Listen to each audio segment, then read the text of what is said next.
자, 반갑습니다. 최혜리입니다. 자, 3월 모의고사 보느라 고생하셨고요. 자, 전문항 해설하겠습니다. 쉬운 건 빨리빨리 쳐내고요. 좀 약간 여러분들이 어렵게 느껴졌던 거는 살짝 딥하게 들어가겠습니다. 자, 1번 갈게요. 자, 정치를 바라보는 가불의 관점이고요. 자, 교사는 자, 임원 자격 기준을 변경하기 위한 땡땡꽃 총동창회 내 찬반 토론을 정치로 볼 수 있을까요? 라고 물어보니까 자, 갑은 자, 모든 사회 집단에서 나타나는 이해관계의 대립과 갈등을 조정하고 해결하는 활동이니까요. 이건요, 총동창회는 정치로 볼 수 있어요. 라고 했기 때문에 갑은 정치를 되게 넓게 보고 있죠. 자, 을은요. 자, 정치는 정치 권력의 획득 유지 행사에 관한 국가 고유의 활동만을 의미합니다. 그렇기 때문에 총동창회는 정치로 볼 수 없어요. 정치를 되게 좁게 바라보고 있죠. 자, 1번. 자, 갑의 관점은 넓은 의미의 관점이기 때문에 의회의 입법 활동은 당연히 정치로 보는 것입니다. 모든 활동 전부 다 정치로 보는 것이고. 자, 국가 형성 이전의 정치 현상을 설명하기에 적합한 것은 넓은 의미입니다. 넓은 의미. 자, 3번. 자, 갑과 달리 의료 관점은 자, 다른 사회 집단과 구분되는 국가만의 특수성을 전제로 한다. 3번이 정답이네요. 그죠? 즉, 좁은 의미는 다른 사회 집단과는 다른 뭔가의 그 국가만의 특수성을 가지고 있다. 뭔가 사회 엘리트들만의 활동만을 정치로 보고 있다. 다른 건 정치가 아니야 라고 보는 관점이 좁은 의미의 관점입니다. 자, 소수의 통치 엘리트에 의해서만 정치가 이루어진다고 보는 것은 좁은 의미의 관점이고요. 자, 학급회의를 통해 봉사활동 장소를 결정하는 과정, 학급회의, 이거는 넓은 의미가 정치로 바라보지만 좁은 의미는 정치로 바라보고 있지 않기 때문에 5번은 모두가 틀렸습니다. 자, 2번 갈게요.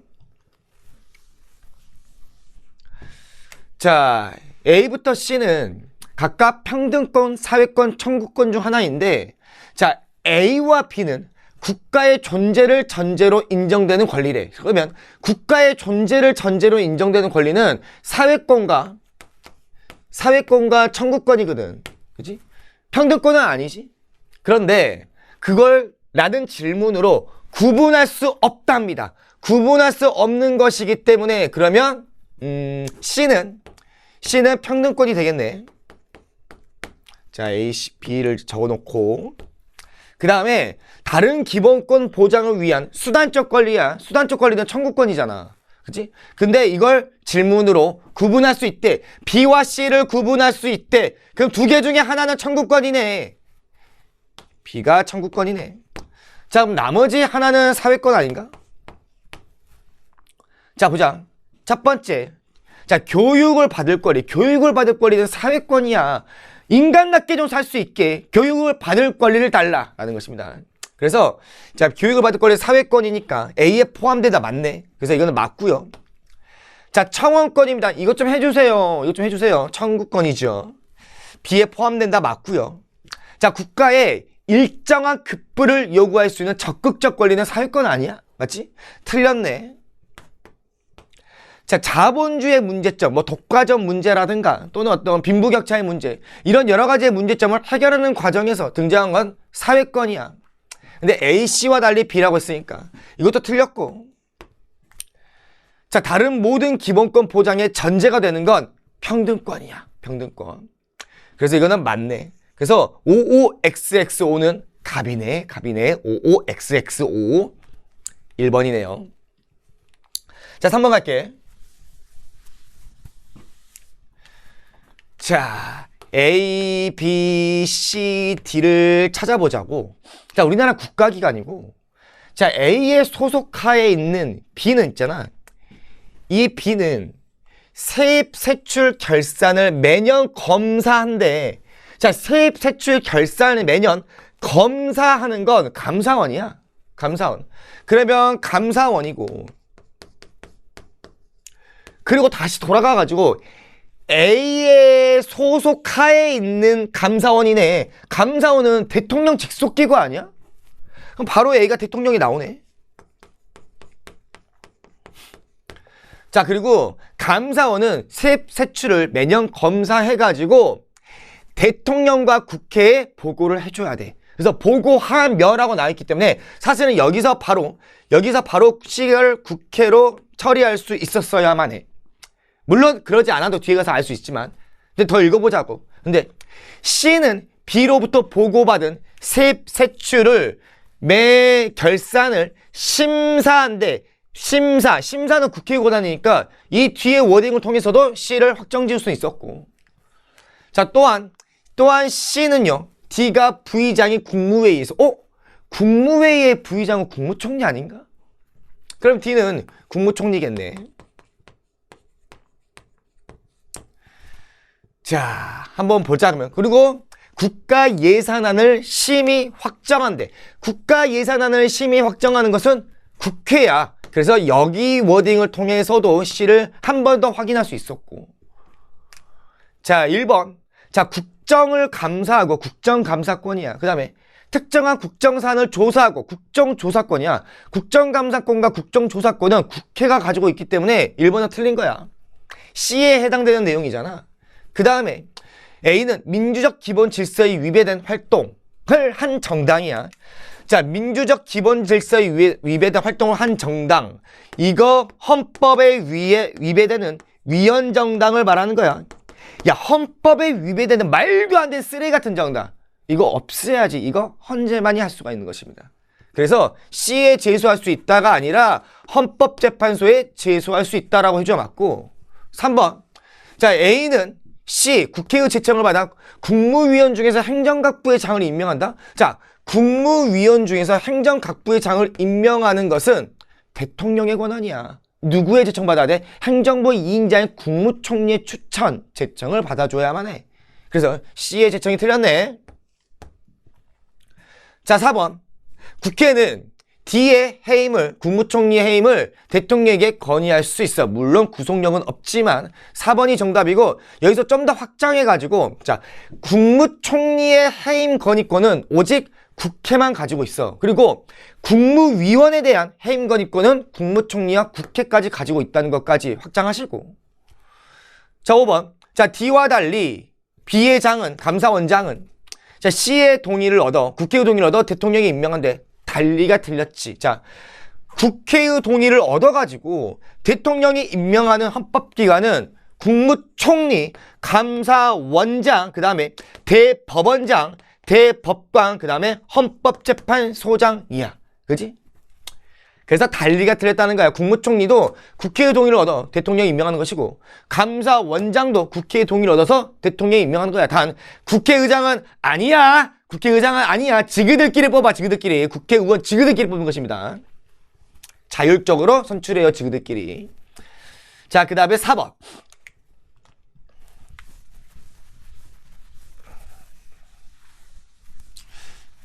자, 볼까? 생각보다 쉬운 문제인데 오답률이 꽤 높아. 이제 이게 6단원 가서 문제인데, 아마 학생들이 왜 틀렸냐면 아마 6단원을 제대로 공부하지 않았기 때문에, 이제 막 3월이기 때문에 6단원까지 뭐 완강을 못 해가지고 틀린 것 같아. 사실 실제 수능에서는 서비스 문제야. 그지? 그래서 괜찮고. 자, 보자. 자, 국제사회에서는 개별 국가의 생존이 불확실해. 그렇기 때문에 모든 국가는 자국의 힘을 키우려 해. 자국의 힘을 키워야 돼. 왜냐면 내가 힘을 길러야 돼. 군사력을 강화시켜야 돼. 그래서 힘을 가지고 있어야만, 힘의 우위를 확보해야만 남이 나를 건들지 않아. 내가 힘을 가지고 있으면 남이 나를 건들지 않아. 그러면서 자연스럽게 평화가 실현될 수 있다는 것이 바로 현실주의 관점이야. 힘의 우위를 확보해야 된다. 그런데 그러면 국가들마다 군사력을 강화시켜야 되거든. 전투기도 사고, 항공모함도 만들고, 군사력을 존나게 잘 만들어 놓으면, 우위를 확보해 놓으면 남이 무서워서 건들겠냐? 그러면서 평화가 실현된다는 입장이 바로 현실주의 관점인데, 그런데 현실적으로 힘의 우위를 확보하기가 힘든 국가들이 있잖아. 돈이 있어야 전투기를 만들지. 돈이 있어야 항공모함을 만들 거 아니야. 그래서 현실적으로 경제력이 딸려가지고 힘의 우위를, 군사력을 강화하기 힘든 국가가 있을 수 있잖아. 그러나 이것이 항상 가능하지는 않으라. 돈이 있어야 되잖아. 그래서 일부 국가는 약국을 말하는 거야. 그래서 일부 국가는 강대국과 동맹을 맺기도 한다라는 것입니다. 세력 균형을 갖춰라라는 말 아닌가? 자, 기업. 그래서 제시문은 현실주의 관점이야. 현실주의 관점이고, 그리고 자, 우리 정치화법은 있잖아요. 관점 문제가 딱 두 문제 나와. 1번 문항 고정이지. 정치를 바라보는 관점, 이거면 좁은 의미냐 넓은 의미냐 찾는 것이고, 그 다음 마지막 6단원에서 바로 국제관계를 바라보는 관점 이렇게 나오잖아. 그러면 반드시 이 관점 문제가 나오면 현실주의 관점인지 또는 자유주의 관점인지를 찾아내고 거기에 파생되는 선지를 찾아가면 돼. 자, 그러면 기억. 자, 국제사회는 만인에 대한 만인의 투쟁 상태와 같다. 오? 선생님, 만인에 대한 만인의 투쟁 상태가 뭐예요? 사회계약서를 공부하지 않았다면 씨발 이게 뭔 말이야 라고 했겠지. 그치? 자, 만인에 대한 만인의 투쟁은 홉스의 사상이야. 홉스는 자, 국가 이전의 상태인 자연 상태는 만인에 대한 만인의 투쟁 상태, 즉 항상 365일 투쟁, 전쟁, 혼란 상태라고 의미했어. 현실주의 관점은 국제사회는 이런 홉스식의 만만투, 즉 무정부 상태와 같대. 무정부 상태는 혼란 상태를 의미하는 거야. 사회문화로 따지면 아노미의 상태다라고 볼 수가 있는 것이고, 그래서 기억은 정답이고. 자, 그 다음에 니은. 자, 집단 안보 체제를 통해서 국제평화를 달성할 수 있다. 집단 안보 체제. 뭔가 UN이라는 국제평화기구를 만들고, 이 우리 UN 가입국에 있는 특정 국가를 누군가가 공격한다면 우리 모두 다 공격하는 시스템을 구축하자. 그러면 이런 뭔가 히틀러 같은 이런 말도 안 되는 새끼가 애초에 등장하지 않을 것이다. 이게 바로 집단 안보 체제이고요. 집단 안보 체제를 주장하는 건 자유주의 관점입니다. 그래서 니은은 틀렸고요. 자, 국가 안보를 위해서는 세력 균형 전략이 효과적이다. 세력을 균형하자, 균형 맞추자. 힘의 균형을 맞추자. 이게 바로 힘의 우위를 확보하자와 맥락은 비슷한 겁니다. 그렇기 때문에 이거는 현실주의 관점에 해당되는 것이고, 디귿 맞네요. 보편적인 선을 기반으로 국가가 협력이 가능한 것은 이거는 자유주의 관점에 해당됩니다. 그래서 정답은 기억 디귿이었고, 너무 쉬웠던 것인데 오답률이 생각보다 높았던 것은 너희가 아직까지 6단원까지 진도를 못 나갔던 것 같아요. 자, 5번. 자, 정부 형태 문제입니다. 자, 오답률도 44.8% 생각보다 높네요. 자, 보자고. 자, 전형적인 정부 형태. 자, 항상 문제에서 전형적인 정부 형태가 나오면 미국의 대통령제와 영국의 의원내각제의 전형적인 대표적인 정부 형태를 떠올려야지 우리나라의 정부 형태를 절대로 결부가 되면 안 돼. 자, 그러면 전형적인 정부 형태를 채택하고 있는 각국은 T대와 T+1대의 정부 형태가 다르대. 여기랑 다르고, 그 다음에 T+1대와 2대의 정부 형태, 여기랑 여기는 같답니다. 자, 각국 의회의 총 의석수는 100석이랍니다. 단위수는 석이고요. 자, T대의 행정부 수반은 비당 소속이래. 행정부의 수반은 비당 소속이래. 아, 이 T대만으로 대통령제인지 의원내각제인지 찾아내야 되거든. 근데 봐봐. 만약에 T대가 의원내각제 정부 형태라면, 행정부의 수반은 무조건 A당에서 나와야 돼. 왜? A당이 바로 과반 의석을 차지하고 있으니까. 의원내각제라면 과반 의석을 차지한 정당에서 총리를 배출해 내야만 합니다. 그런데 행정부 수반이 여기가 아니라 여기네. 아, 그러면 T대는 대통령제인 거네.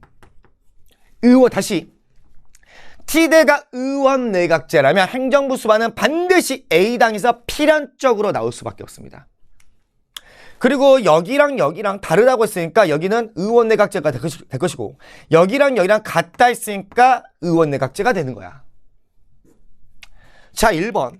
자, T대는 연립내각이 구성된다. 연립내각은 의원내각제에서 총선이 있었을 때 뭔가 과반 의석을 차지한 정당이 없었을 때 연합할 수 있는 게 바로 연립내각인데, 연립내각이 구성되는 것은 의원내각제이고 설령 가령 이 T대가 의원내각제였다라고 하더라도 연립내가 구성하잖아. A당이 다수 의석을 차지하고 있으니까. 자, 그래서 1번 틀렸고 2번. 자, T 플러스 1대에는 행정부 수반이 의회 해상권을 가진다. 의회 해상권은 내각이 의회를 견제하는 수단이고, 이거는 의원내각제 특징이야. 대통령제는 의회 해상권이라는 것이 없습니다. 그래서 2번이 정답이고요.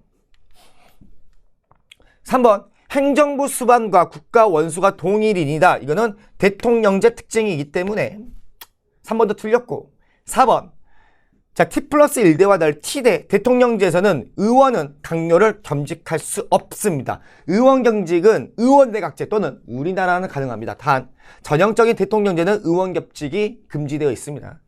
5번 T 플러스 1대와 달리 T 플러스 2대는 요소야대 현상이 나타난다는데 의원내각제는 있잖아. 의원내각제는 요소야대 현상이 나타날 수가 없습니다. 그래서 이런 개념 자체가 성립이 안 돼요.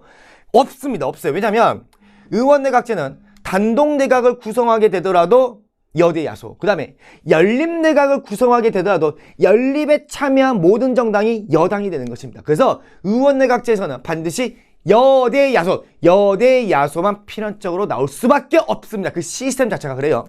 그래서 5번도 틀렸습니다. 좋습니다. 자, 그 다음 6번. 자, 뭘까? 6번. 자, 바로 가보자. 1번. 자, 기억과 달리 니은은 검사의 권한이다. 자, 보자. 구속영장실질심사야. 자, 구속영장실질심사는 검사가 구속영장을 법원에다가 청구를 하잖아. 그러니까 법원은 반드시 무조건 100% 영장실질심사를 진행하게 됩니다. 그래서 이 영장실질심사에서는 구속을 할지 말지에 대한 구속 여부를 판단합니다. 어디에서? 법원에서 판단하는 것이고, 그 다음에 구속적부심사 있지? 자, 이 구속적부심사는 구속된 피의자가 구속영장이 발부가 돼가지고 구속된 피의자가 저의 구속의 적법성과 필요성을 다시 한번 심사해 주시면 안 돼요? 라고 요청하는 것이 바로 구속적부심입니다. 그러면 법원에서 구속적부심사가 진행되겠지. 그래서 구속적부심사는 구속 유지 여부를 판단하는 거, 이게 바로 구속적부심이야. 이미 구속된 피의자가 다시 한번 저 좀 빼주세요라고 신청하는 것이 바로 구속적부심이기 때문에, 아무튼 이거와 이거는 전부 다 법원의 권한이야. 그래서 기억과 니은은 전부 다 법원의 권한입니다. 검사의 권한이 아니에요. 달리도 다 틀렸고요. 2번. 자, 니은은 구속적부심은 피의자의 가석방을 결정한 이 가석방은 수영자가 하는 거잖아. 수영자가 이미 형이 확정돼 가지고 깜빵 생활하고 있는 애들, 그지? 그 애들의 가석방을 결정하는 것은 법무부 장관의 허가야. 행정처분이야. 가석방을 결정하는 거 아니야. 피의자의, 이미 구속된 피의자의 어떤 구속의 적법성과 필요성을 심사해가지고 석방을 할지 말지 하는 판단하는 결정이야. 절차고. 자, 3번. 디귿. 자, 기소되었네. 자, 기소 이전에 갑은 변호인의 조력을 받을 수 없다. 야, 있어. 변호인의 조력은 수사부터 공판 단계까지 이 모든 일련의 과정에 있어서 전부 다 변호인의 조력을 받을 수 있어.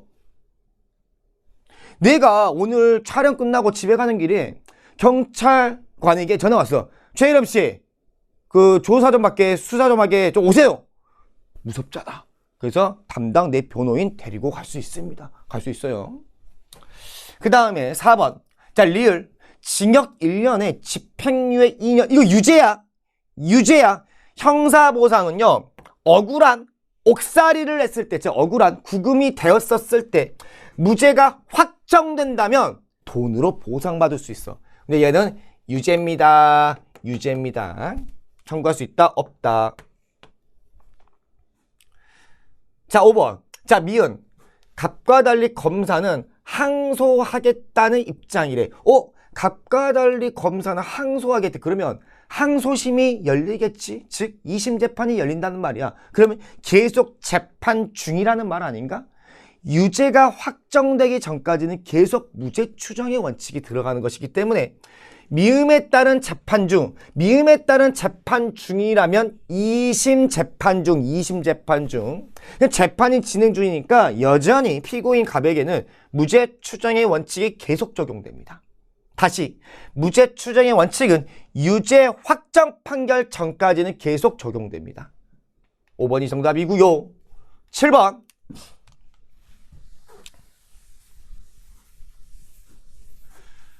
자, A 그 다음에 B 그 다음에 C고요.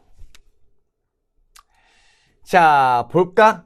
자, 지역 소상공인들의 이익을 대변하는 A니까 이익 집단이고, 환경보호를 목적으로 설립된 B니까 시민단체이고, C는 AB의 요구를 고려하여 다음 지방선거에서 지역개발 관련 공약을 제시하고자 한다 했으니까 C는 정당이고, 자, 행정부와 의회를 매개하는 역할은 정당이야. 정당이야.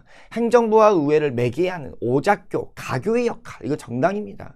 1번 바로 정답이었고. 자, 정치적 책임, 자신의 활동에 정치적 책임을 지는 것은 오직 정당만이 해당되는 것이고, 자, 정치 사회화 기능을 담당하는 것은 모두 다 해당되는 거니까 사실 이런 거 보잖아요. 선지에서 이런 거 보면요, 바로 앞에 뭐 달리 나와서 바로 틀린 거야. 어차피 이건 다 되는 것이니까. 그 다음에 대의제한계를 보완하는 것은 시민단체 이익집단이고, 자, 사익보다 공익을 우선한다. A는 이익 집단은요, 사익을 우선합니다. 개인들의 이익, 특수한 이익을 우선적으로 추구하는 집단입니다. 8번 갈게. 자, 8번 보겠습니다. 아우, 오답률이 높네요. 자, 갑은 의뢰집에 무단으로 침입하였다는 이유로, 자, 형법 땡땡 조항에 따라 기소돼서, 자, 1심 법원에서 징역형을 선고받았습니다. 유죄를 선고받았네요. 자, 그래서 항소심 계속 중. 항소심이 계속 중이란 말이면 아무튼 누군가가 항소해가지고 2심 재판이 계속 진행되고 있다는 것인데, 해당 조항에 대하여, 자, 여기서 해당 조항이라는 거 있죠. 이 해당 조항은 형법 땡땡 조항을 의미하는 것입니다. 형법 땡땡 조항. 자, A의 위헌법률 심판 제청 신청을 하였답니다. 자, 그래서 피고인인 갑은요, 이 형법 땡땡 조항이 위헌 같습니다 라고 A에 나가 있으니까 이 A는 2심 법원 아닐까? 맞지? 이 A는 2심 법원이고요. 물론 지방법원인지 고등법원인지 알 수는 없지만 2심 법원인 건 확실하게 알 수가 있습니다.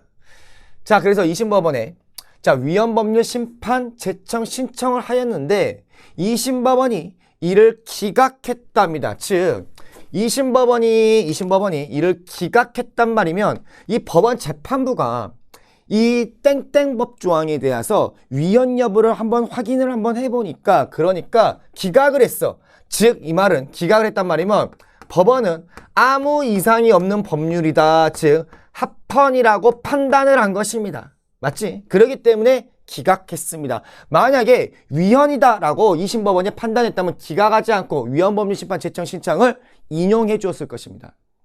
그래서 갑은 해당 조항에 대하여 B의 헌법소원 심판을 청구하였으니, 그러면 B는 헌법재판소일 것이고,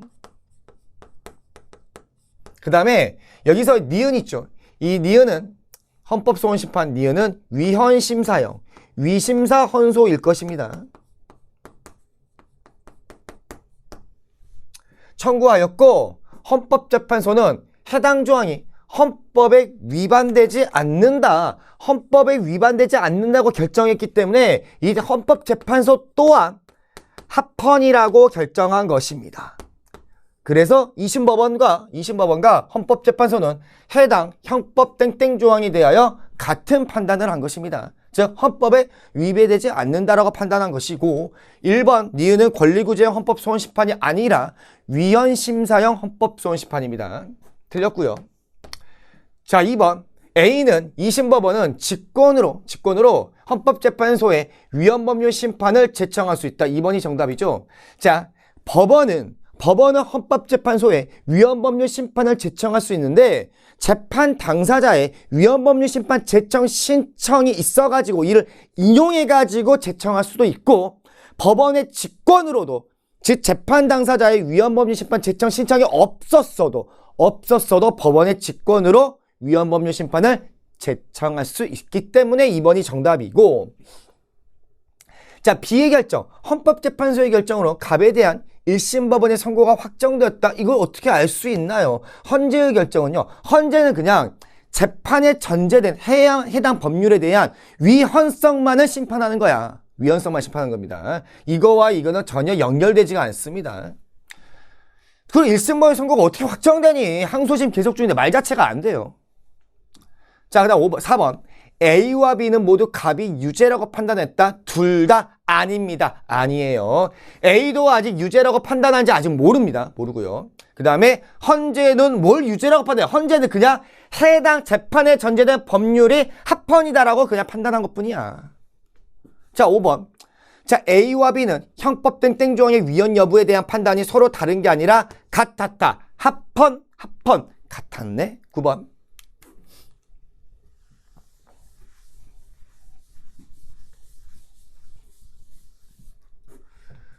자, 갑과 을은요, 고가의 자전거 매매 계약을 체결하면서, 자, 다음날 돈을 받고 자전거를 인도하기로 했대. 그런데, 자, 아무튼, 우리 평가원에서는요, 이 고가의라고 나온다면 미성년자가 단독으로 구매할 수 없는 것이다라고 판단하셔도 될 것 같고, 그런데 계약 체결 직후에 이 병이 갑자기 나타나가지고, 갑에게, 야! 내가 돈 더 줄게! 나한테 팔아라잉 하고 더 큰 금액으로 해당 자전거를 구입하겠다고 해서 갑은 계약 당일날 저녁에 을에게 계약 철회를 통보했답니다. 계약 철회를 통보했대요. 걔 양아치 새끼네요.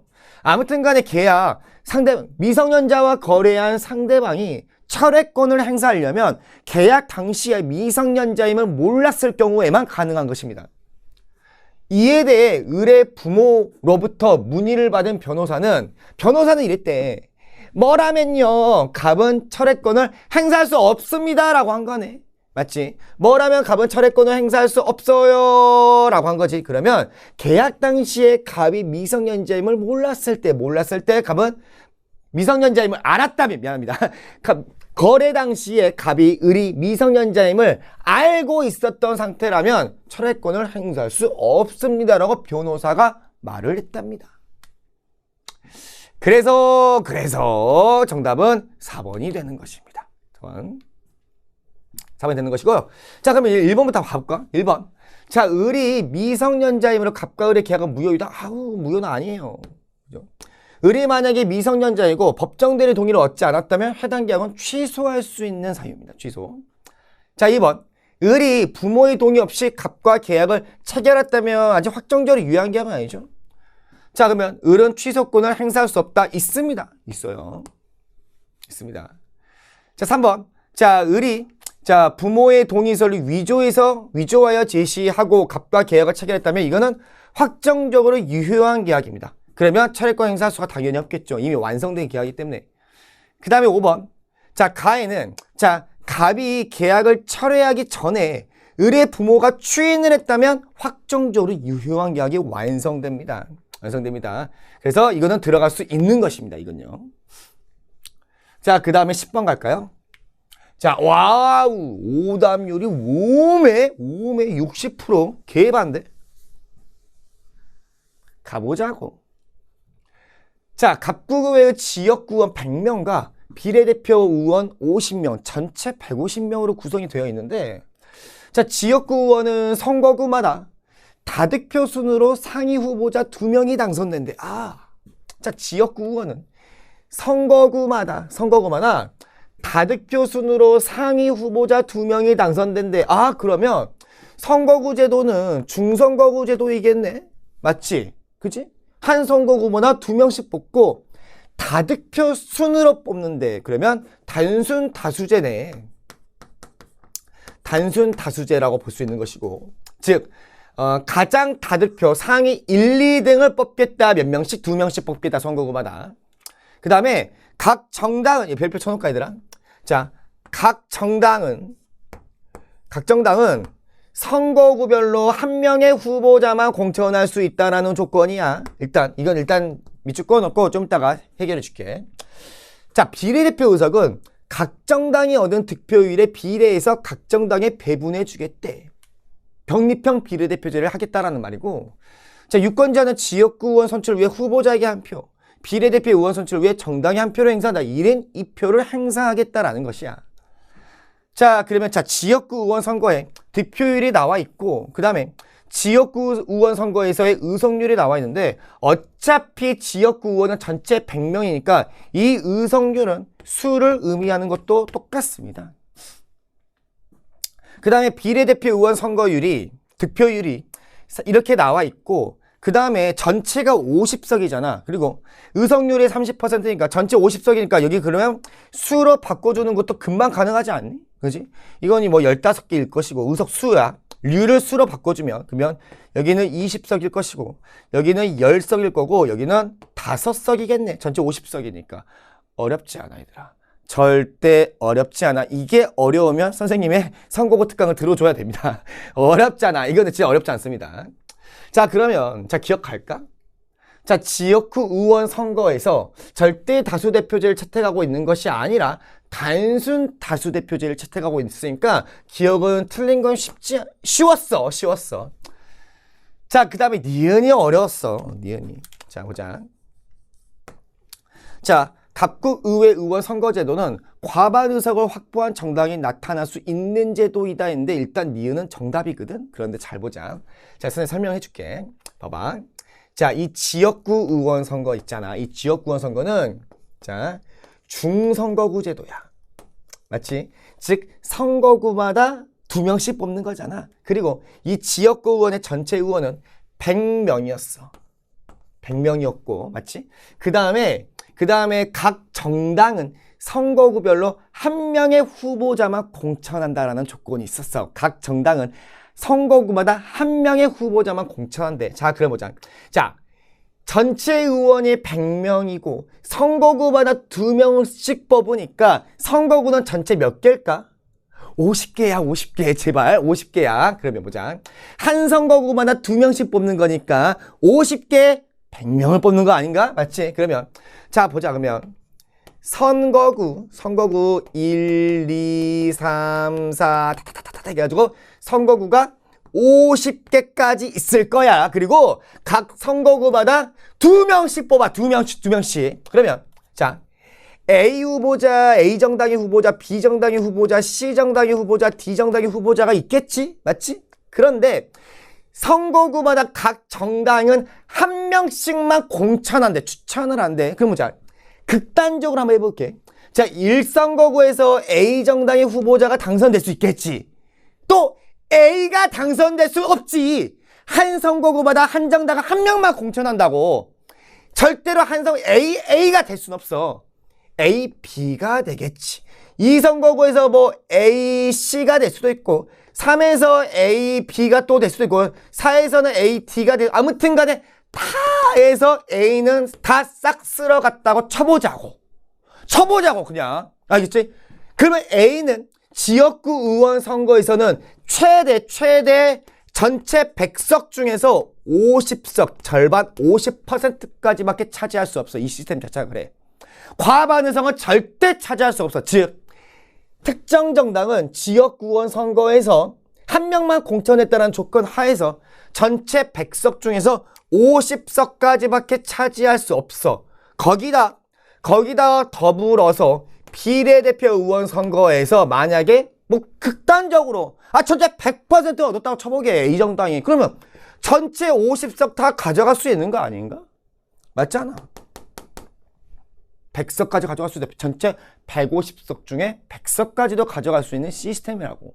이해가 됐나? 그래서 각국 의회 의원 선거제도는 과반 의석을 확보한 정당이 나타날 수 있는 제도야. 맞지? 선생님이 그래서 최대 전체 150석 중에서 최대 100석까지 차지가 가능합니다. 이렇게 설명을 했는데 이해가 안 되면 내 탓은 아닐 것 같아. 디귿. 자, 디귿은 지역구 의원 선거에서 자, 중선거구 제도이잖아. 이거는 중선거구 제도이고, 자, 동일 선거구 내 당선자 간의 표의 등가성 문제가 나타날 수, 이거는 있네, 당연히. 이건 뭐 쉬운 거니까. 그 다음에 비례대표 의원 선거의 득표율보다 총의석률이야. 총의석률이 높은 정당은 A정당과 D정당이래. 한번 해볼까, 그럼 얘들아? 자, 비례대표 의원 득표율이야. 그러면 A정당, B정당, C정당, D정당이 있을 것이고, 자, 비례대표 의원 득표율이지. 그러면 뭐라, 어떻게 나와 있니? 30, 40, 20, 10. 자, 30, 그 다음에 40, 그 다음에 20, 그 다음에 10이 나와 있네. 그러면 총의석률이네. 자, 총의석률을 볼게. 자, A정당의 총의석률은 일단 여기 보자. 여기 보면은 45 더하기 15를 하면 되겠지? 그럼 전체 60이네. 그러면 150개 중에 60 아니야? 자, 150분의 60 곱하기 100을 하면 돼. 그러면 40%가 나오겠네. 맞지? 자, B정당은 30개 더하기 20개, 30개 더하기 20개. 그러면은 50개 아니야. 150개 중에 50개 아니야? 그럼 33.3% 아니야? 뭐 33만 적어보자고. 맞지? 그 다음에 여기가 73이잖아. 아무튼 73이면은 뭐 73이면 뭐 26 정도 남겠네. 맞지? 그러면 뭐 20, 이게 여기 C정당도 10개 더하기 10이가 20이고 D도 15 더하기 50, 20 똑같잖아. 그러니까 이게 뭐 13.3, 13.3 아닐까? 아무튼 뭔가 높고 낮은 정도만 알면 되니까 이렇게 해도 돼. 뭐 굳이 소저가 굳이 쓸 필요는 없잖아. 어차피 너 여기는 뭐 어디가 더 높나요로만 물어보니까. 그렇지? 굳이 평권이 13.1, 13.2 이렇게 낼까? 그렇게 내진 않아. 자, 그럼 여기 같은 경우는 A가 더 높네. 여기는 득표율도 높고 여기다 득표율도 높고 여기는 의석률, 총의석률이 더 높으니까 A, D 맞네. 리을이 정답이네. 맞지? 좋아, 좋아. 11번 보겠습니다. 자, 11번 가겠습니다. 자, A와 B는 각각 지방의회와 지방자치단체의 장 중 하나이고요. 자, 주민투표 청구도 인터넷으로! 이거 나와 있네요. 그래서 뭐 좀 다 읽었다고 하겠습니다. 그래서 자, 한편 이 플랫폼에서는 자, 주민들이 자, A의 권한인 조례의 제정, 개정, 폐지를 주민들이 청구할 수 있답니다. 조례네? 조례의 제정 및 개폐. 이거는 이 권한, 이건요, 의회의 권한 아닌가? 맞지? 조례? 그렇기 때문에, 자, A가 지방의회이고요. 자, B가 지방자치단체 장이네. 자, 의회 A는 주민투표와 관련한 법률을 개정할 수 있다. 야, 법이잖아. 법률을 개정하는 건 국회의 권한이야. 국회의 권한.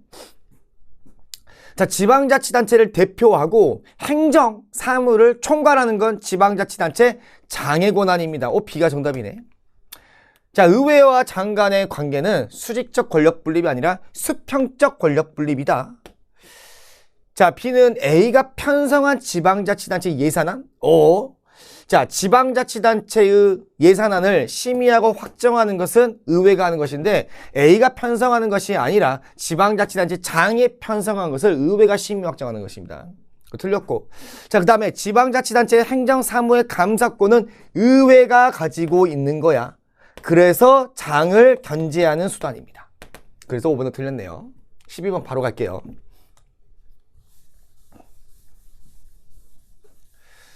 자, A와 달리 B는 자, 국가 권력이 법에 근거하여 행사되어야 한다고 보는가? 라는 질문과 자, 법의 목적과 내용이 정의에 합치되어야 함을 강조하는가?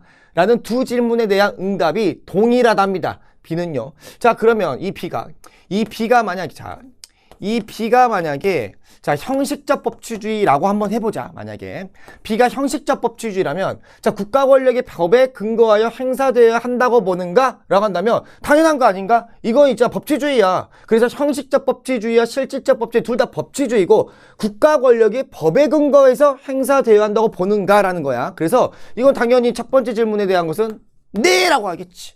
하지만 법의 목적과 내용이 정의에 합치되어야 함을 강조하는가? 라는 것을 얘는 X라고 하겠지. 응답이 동일하지 않겠네. 그지?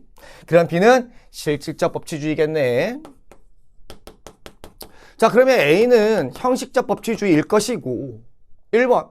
자, 형식적 법치주의는 A는 자, 입법자에 의한 기본권 침해 가능성을 얘네는 간과했어. 뭐냐면 법을 제정하는 제정한 데 있어서 절차적 합법성만을 강조합니다. 그러니까 아무리 그 내용이 싸가지가 없더라도 법을 만드는 과정에 있어서의 그 절차적 합법성만 갖추면 악법이어도 괜찮아. 그러니까 입법자 이런 거, 야, 그거 법만 만들면 되는 거지. 법만 만들면 되지. 수많은 국민의 기본권을 침해하는 악법들을 만들어내기 시작을 했습니다. 그렇기 때문에 형식적 법치주의는 입법자에 의한 기본권 침해 가능성을 간과했습니다.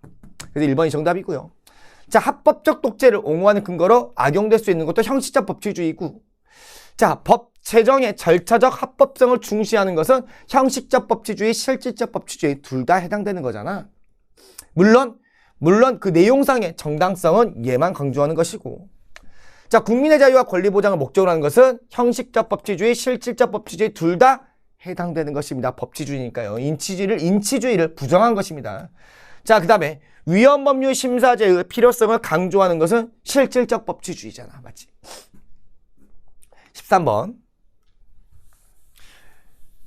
야, 무슨 오답률이 이렇게 높나요?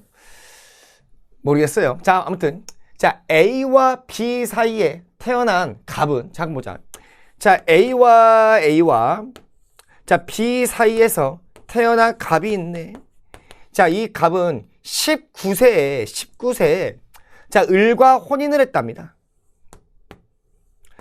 자, 얘는 19세니까 부모 동의 없이 결혼이 가능하죠? 혼인하였으나 1년 뒤, 자, 1년 뒤면 얘가 20살이겠네. 자, 자녀가 없는 상태에서 이혼했답니다. MZ네요. 자, 이후 갑은 배우자가 사망하여 홀로 자녀 C를 키우고 있는 병과 교제 중이랍니다. 자, 갑은 병과 교제 중이래. 홀로 C를 키우고 있답니다. 자, 한편 이웃에 사는 부부 D와 그 다음에 E는요, 혼인 후 자녀가 없어서 가업을 물려주고자 이 갑을 양자로 입양하고 싶다는 의사를 갑에게 전달했답니다. 물론 입양하면 갑은 친양자 입양은 안 됩니다. 성년자잖아. 이때는 이제 20살이니까요. 성년자이기 때문에 친양자는 안 됩니다. 친양자는 미성년자만 가능하거든. 그래서 일반 입양이겠지? 하고 싶대요. 갑은 두 가지 선택 사이에서 고민 중이래요. 자, 병과 재혼을 해서 고향을 떠나는 첫 번째 선택과 D와 E에게 양자로 입양되어 고향에 남는다.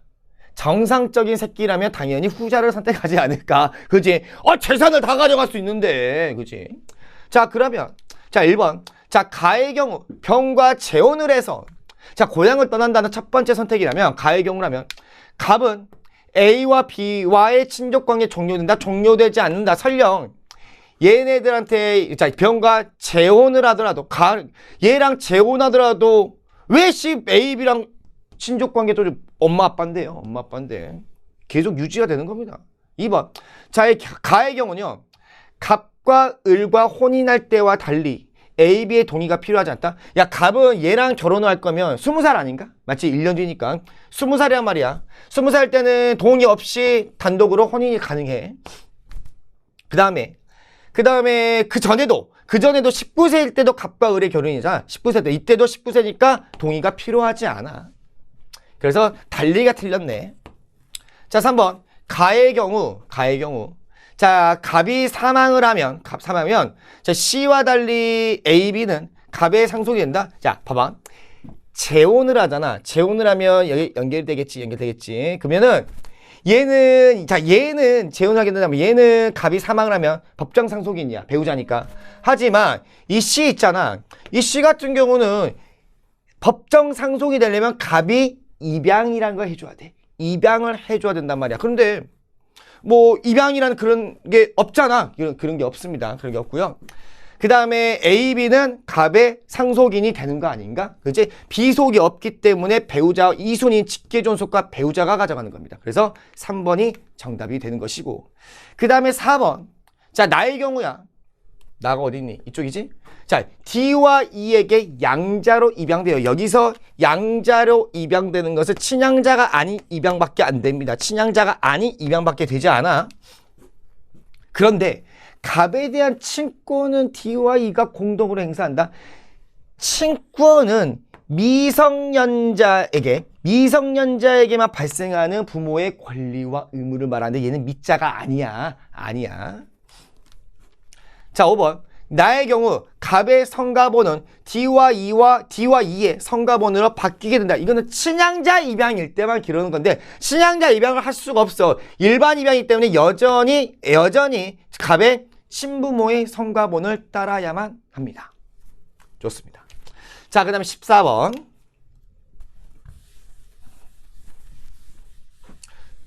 야, 오답률 74%. 자, 볼까? 자, 보자고. 자, 얘가 뭐라 하냐면 다음 법률 조항에는 여기 말하지. 농지법. 자, 다음 법률 조항은요. 근대 민법의 기본 원칙 A에 대한 그러면 근대 민법의 기본 원칙 A에 대한 수정 보완 내용이 반영되어 있습니다. 나왔답니다. 자, 바로 이 내용이 수정 보완된 내용이라는 말 아닌가? 맞지? 그러면 이 A는 근대 민법의 기본 원칙이니까 세 개 중에 하나일 거야. 계약 자유의 원칙과 그 다음에 소유권 절대의 원칙과 과실 책임 세 개 중에 하나야. 그지? A에 대한 수정 보완된 내용이 여기에 반영되어 있대.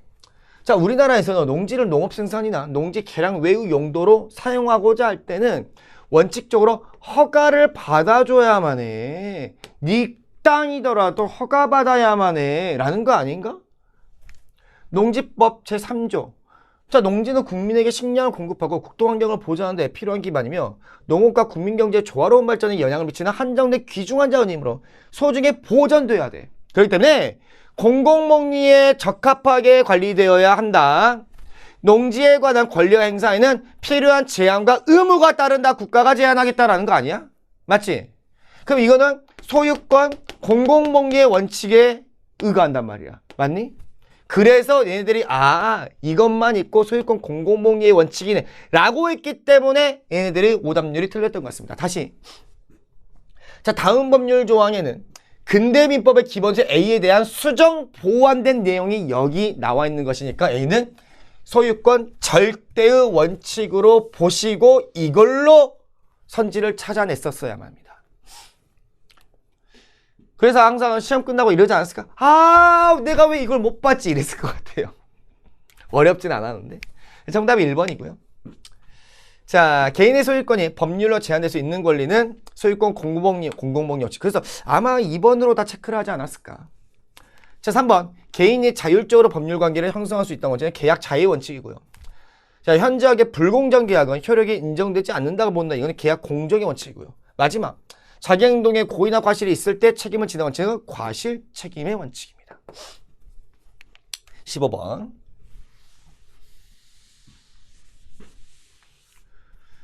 자, 죄형법정주의 파사의 원칙 A에 부합하는 진술로 옳은 것은 자, 보자. 자, 자동차 무면허 운전의 처벌을 규정한 도로교통법 제152조는요. 운전면허의 효력이 정지된 사람도 운전면허를 애초에 받지 않은 사람과 마찬가지로 처벌된다는 것을 명시하고 있답니다. 하지만 원동기 장치 자전거 무면허 운전의 처벌을 규정한 도로교통법 제154조는 처벌 대상으로 원동기 장치 자전거 운전면허를 애초에 받지 않은 사람을 정하고 있을 뿐 운전면허 효력이 정지된 사람에 대해서 언급이 없답니다. 그래서 따라서 원동기 장치 자전거 운전면허의 효력이 정지된 상태에서 원동기 장치 자전거를 운전한 사람은 도로교통법 제152조에 따라 처벌하는 것은 법률에 규정이 없는 사항인데 그것과 유사한 성질을 가지는 것을 대입해가지고 적용하는 것은 안 돼.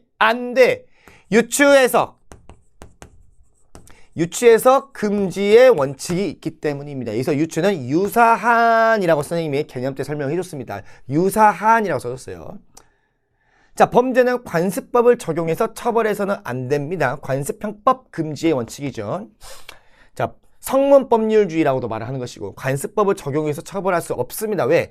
관습법은 불문법이야. 불문법인데 그 범죄를 불문법을 적용해서 처벌해? 이거 안 됩니다. 안 돼요. 자, 범죄의 성립과 그 그 처벌은 행위시법에 의해야 된다. 이거는 소급표 금지 원칙이죠. 형벌 불소급 원칙.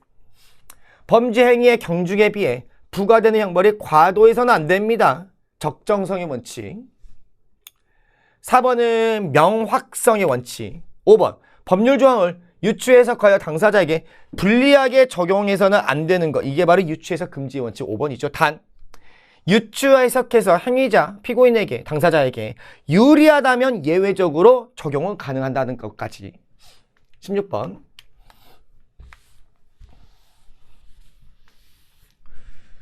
자, 헌법의 기본 원리 A의 실현 방안을 발표해 볼까? 자, 사회보장제도를 실시하고 있대요. 이거 도와주는 거잖아, 얘들아. 복지국가의 원리네. 형사 절차에서 진술 거부권을 보장하고 있대. 자유민주주의네. 여성 및 연소자 근로를 특별히 보호하고 있네. 복지국가의 원리네. 가는 뭘 보장해주고 있는데 3명은 옳게 말했는데 1명은 우리나라 헌법 기본 원리인 B의 실현 방안을 발표했으니 1명이면 당연히 이해겠지. 그래서 B는 자유민주주의의 실현 방안이야. 그러면 A는 복지국가의 원리에 해당되는 것이고 국가 권력 행사의 최소화를 강조하는 것은 자유민주주의의 실현 방안입니다. 2번. 자, 소득 불평등 완화를 위한 정부 개입의 근거가 되는 것은 복지국가죠. 소득 불평등 완화. 누구는 좀 못 사네? 우리 국가가 도와줘야지. 복지국가고요. 자, B와 달리 A는 복지국가의 원리는 근대 입헌주의 헌법에서도 중시된 게 아니라 현대 복지국가 헌법입니다. 이것도 틀렸고요. 4번. 자, 이 가에는 여기에는 복지국가의 원리가 들어가줘야 합니다. 사생활의 비밀과 자유는 자유민주주의에 해당되는 거니까 들어갈 수가 없네. 노동조합을 결성할 권리는 복지국가의 원리의 실현 방안이니까 5번이 정답입니다. 17번.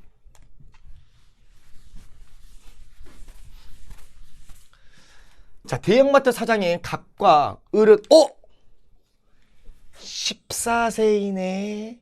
얘는 근로를 하려면요 고용노동부 장관이 발급한 취직 인허증이 있어야만 가능한 애야. 시간당 임금을요 10,000원으로, 그 다음에 병과 시간당 임금을 1,500원으로 하는 근로계약을 체결했답니다.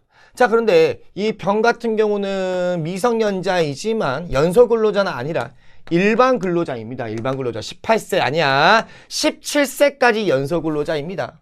그리고 얘는 14세는 시간당 임금 10,000원인데 얘는 1,500원이란 말이야.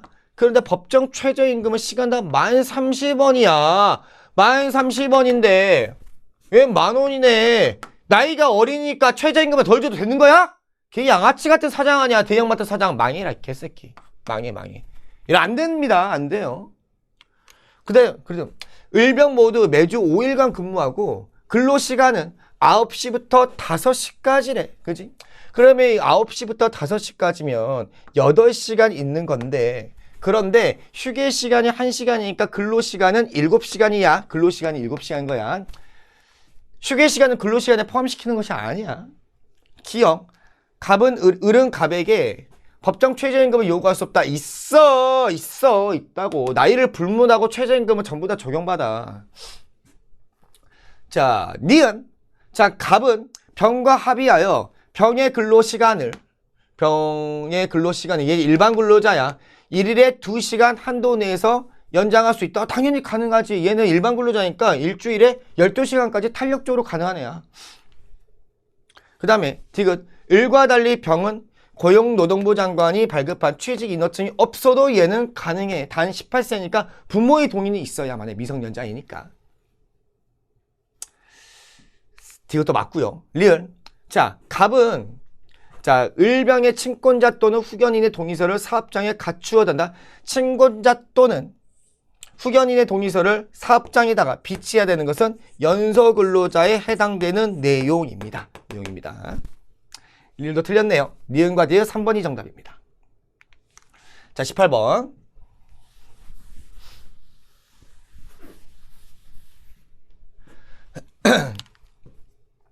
자, 갑은 을이 운영하는 매장의 직원인 병에게 기계 수리를 받았는데, 자, 그러면 갑은, 자, 을이 운영하는 직원인 병에게 수리를 받았답니다. 그러면 갑과 을은 계약을 체결했구나, 수리 계약을 체결했구나 라는 것입니다. 얘가 수리를 했다 해도 계약은 사장님과 한 거야. 근데 다음날 기계가 제대로 작동하지 않아 크게 다쳤답니다. 그러면 채무 불이행이라는 말이 되겠네. 아무튼 갑은 다쳤대요. 다쳤고 또 채무도 제대로 이행하지 못했습니다.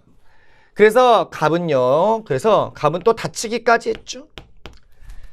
자, 그래서 이에 갑은 을과 병을 상대로 손해배상 청구 소송을 제기했답니다. 직원과 사장님에게 손해배상을 청구 소송을 했고요. 자, 법원은 병이 기계 수리 과정에서 부품 조립을 소홀히 하여 기계 작동에 하자가 발생하였으므로 병에게 배상 책임이 있다. 일반 불법 행위가 완성됐다. 동시에 을에게도 배상 책임이 있다라고 판단했습니다. 그러면 얘는 뭔가 직원의 관리 감독을 잘 했습니다라는 입증도 못했다라는 것이고, 사용자 배상 책임도 져야 된다라는 말 아닌가? 1번, 을과 병은 공동 불법 행위자의 책임, 공동 불법 행위가 아닙니다. 이거네요. 2번, 자, 병은요, 특수 불법 행위로 인한 손해배상 책임을 지는 것이 아니라 직원이기 때문에 이거는 일반 불법 행위로 인한 손해배상 책임을 진다. 특수가 아니라 일반입니다. 사용자, 을이 특수 불법 행위, 즉 사용자 배상 책임이죠. 특수 불법 행위로 인한 손해배상 책임을 지는 것이고, 자, 그 다음에 을의 행위와 갑의 손해 사이에는 인과관계가 인정된다. 야, 을의 행위와 갑의 손해 사이 인과관계는 아니잖아. 인과관계는 상당히 인과관계를 말하는 것인데, 그지? 얘의 원인으로 해서 얘가 다친 거 아닌가? 맞지? 인정된다, 인정되지 않는다. 자, 4번. 을의 과실로 인해, 얘죠? 을의 과실로 인해 갑에게 일반 불법행위 책임을 진다? 일반이 아니라 얘 사장님이지 사용자니까 일반이 아니라 특수입니다. 특수. 5번. 을이, 여기죠? 을이 병의 선임 및 그 사무감독에 상당한 주의를 다했음은 인정되지 않았기 때문에 얘가 배상 책임을 지는 것입니다. 만약에 인정되었다면 배상 책임을 지지 않습니다. 5번이 정답이고요. 19번.